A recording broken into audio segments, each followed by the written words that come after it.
नमस्कार, transport TV में आपका स्वागत है। मैं हूं असलम कुरैशी। आप देख रहे हैं ब्रेकिंग न्यूज। टोल प्लाजा होंगे बंद, हट जाएंगे फास्टैग या अब नंबर प्लेट से कटेगा टोल। खबरों में उड़ रही खबर, क्या है मामला, जानेंगे पूरा सच। दोस्तों, खबरों पे अगर आप नजर दौड़ाएं तो इन दिनों खबर बहुत जबरदस्त चल रही है। वो ये कि कहा जा रहा है कि टोल प्लाजा अब बंद हो जाएंगे। अब सवाल ये उठ रहा है कि टोल प्लाजा बंद हो जाएंगे तो क्या होगा। एक नया यंत्र लागू किया जा रहा है, लाया जा रहा है। जी हाँ, अब इससे पैसे कटेंगे, लेकिन अब ये पैसे कटना आपके लिए फायदेमंद होगा, इससे बचत होगी या फिर जेब पर ये भारी पड़ेगा। वीडियो के अंत तक हमसे जुड़े रहिए, आपको पता चल जाएगा।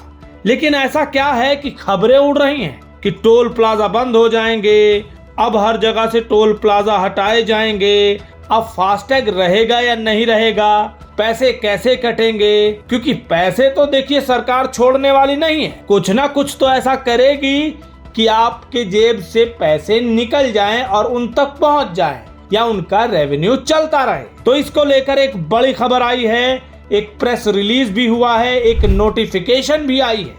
क्या है इस खबर में, चलिए सिलसिलेवार जानते हैं। जी हाँ दोस्तों, सबसे पहले नजर दौड़ाइए सितंबर की इस प्रेस रिलीज पर, जो कि ministry of road transport and highways की तरफ से जारी की गई थी। इसमें लिखा गया है कि NHAI अब लगभग 100 टोल प्लाजा को ट्रैक कर रही है, इसलिए ताकि आपकी सीमलेस मूवमेंट हो सके, ट्रैफिक ना मिले आपको।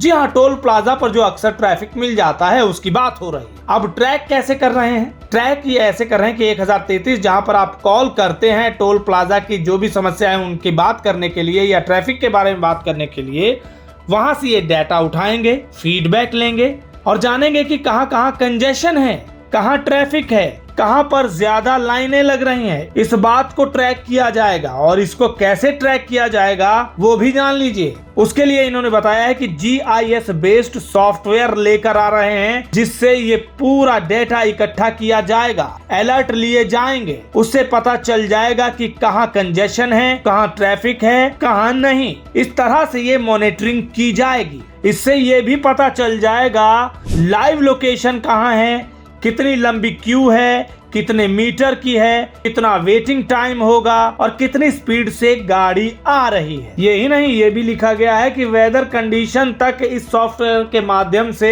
बता दिया जाएगा। और ये सब इसलिए कि हैसल फ्री एक्सपीरियंस मिले आपको, टोल पर ज्यादा रुकना ना पड़े, कहीं कोई भी झंझट ना हो। अब ये तो थी 2 सितंबर की प्रेस रिलीज। अब आइए जो नोटिफिकेशन जारी हुई है 9 तारीख को ministry of road and transport highways की तरफ से, वो क्या कहती है उसके बारे में जान लेते हैं। अब इसमें लिखा गया है कि कई रूल अब अमेंड किए गए हैं national highway fees determination of rates and collection को लेकर। जी हाँ, 2008 के इस रूल को अमेंड करके 2024 रूल का नाम दे दिया गया है, जिसमें यह लिखा गया है कि अब नए फी लागू हो जाएंगे।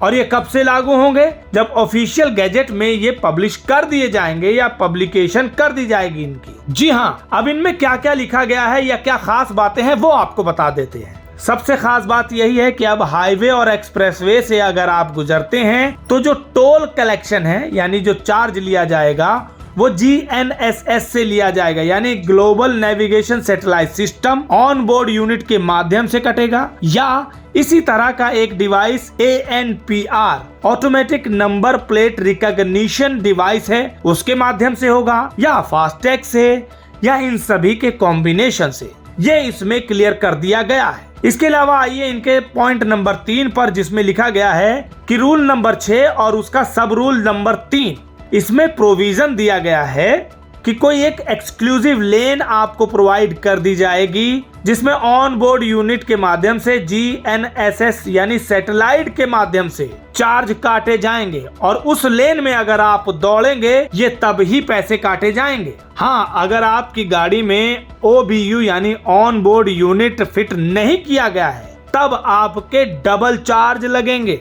अब OBU अगर आपकी गाड़ी में है और तब आप लेन यूज कर रहे हैं तब कितना चार्ज कटेगा ये इसमें नहीं बताया गया। अब पॉइंट नंबर 4 पर आए तो रूल नंबर 9 की बात हो रही है और सब रूल नंबर 4 की बात हो रही है। इसमें लिखा है कि एक ड्राइवर, गाड़ी मालिक या कोई भी पर्सन इंचार्ज जो मैकेनिकल गाड़ी चला रहा है या किसी भी तरह की गाड़ी चला रहा है other than national permit vehicle, यानी वो गाड़ी जिसमें पहले से ही जीपीएस है या नेशनल परमिट व्हीकल है, इस कैटेगरी में अधिकतर तो लंबी रोड पे चलने वाले ट्रक आ जाते हैं। उसको छोड़ करके जितनी भी गाड़ियां हैं, अगर वो national highway, permanent bridge, bypass और टनल का यूज करेंगे तो उनको 20 किलोमीटर तक की जर्नी इस लेन पर फ्री की गई है, यानी उसको कोई चार्ज नहीं देना पड़ेगा। एक तरह से ये प्रमोट किया जा रहा है कि आप OBU लगाएं और इस तरह से इसका फायदा उठाएं। हाँ, अगर 20 किलोमीटर से ज्यादा हो जाता है रन तो फिर आपको चार्ज देना पड़ेगा। और आगे क्या क्या फायदा मिलने वाला है, क्या नुकसान होने वाला है वो भी बताएंगे, लेकिन आगे बढ़ने से पहले आपको बता दें, हादसे के बाद अगर चाहिए वकील, करवानी हो बेल या सुपरदारी में चाहिए मदद तो ट्रांसपोर्ट मॉल आपके लिए लेकर आया है लीगल एड इंश्योरेंस पॉलिसी। अधिक जानकारी के लिए संपर्क करें 90 831 90 831 पर। अब ये आपने जान लिया कि किस तरह से पैसे काटे जाएंगे, कौन सा डिवाइस आ रहा है या कैसे कैसे क्या किया जाएगा। अब ये आपकी जेब पर भारी पड़ने वाला है या नहीं, इससे क्या फायदा सरकार को होने वाला है वो जान लेते हैं। और जान लेते हैं कि अभी ये कहां पर लगा दिया गया है या ये बात सामने आई है कि कहां ये चल रहा है। तो आपको बता दें, union road transport and highways minister Nitin Gadkari, इन्होंने बताया है कि एक पायलट स्टडी हो चुकी है जिसके माध्यम से GNSS बेस्ड यूजर फी कलेक्शन सिस्टम को लगा भी दिया गया है बेंगलुरु मैसूरू सेक्शन, जो कि NH 275 पड़ता है, कर्नाटका और पानीपत हिसार सेक्शन जो कि NH 709 हरियाणा में पड़ता है। यहाँ पर पायलट स्टडी कर ली गई है। इसके अलावा भी देश के कई टोल प्लाजा पर, जैसे हमने कहा कि चिन्हित कर लिया गया है, वहां पर भी अब इस सिस्टम को लगाया जाएगा और टेस्ट बेस पर अभी इसको रखा जाएगा। और जब टेस्टिंग पूरी हो जाएगी तो पूरे देश में इसे लागू कर दिया जाएगा। तो आ जाइए अब उन आंकड़ों की बात करते हैं जिनसे आप समझ पाएंगे कि कैसे ये फायदा देगा सरकार को। दोस्तों, अभी देश में NHAI लगभग 40,000 करोड़ रुपए का रेवेन्यू टोल से कमाती है। अब इससे यह अंदाजा लगाया जा रहा है कि ये सिस्टम जैसे ही आ जाएगा तो ये 1.4 ट्रिलियन पहुंच जाएगा अगले 2 से 3 सालों में, अगर ये न्यू टोल कलेक्शन सिस्टम पूरी तरह से लागू कर दिया गया। अब यहाँ सवाल उठता है कि फास्टैग का क्या होगा। तो आपको बता दें, जो फास्टैग लागू किया गया था, हालांकि वो सक्सेस नहीं हो पा रहा है, शायद इसी वजह से तब्दीलियां कर रहे हैं क्योंकि सीमलेस मूवमेंट नहीं हो रही है। तो NHAI ने अब ये अपना लक्ष्य रखा है कि एग्जिस्टिंग फास्टैग सेटअप को अब इंटीग्रेट करके यूज किया जाएगा इस GNSS तकनीक के साथ। हाँ, तो अब ये बदलाव है तो चैलेंजेस भी होंगे। क्या चैलेंजेस है वो भी बता देते हैं। अब जैसा कि आप सभी जानते हैं और आंकड़ों के अनुसार दुनिया का दूसरा सबसे बड़ा रोड नेटवर्क है भारत का।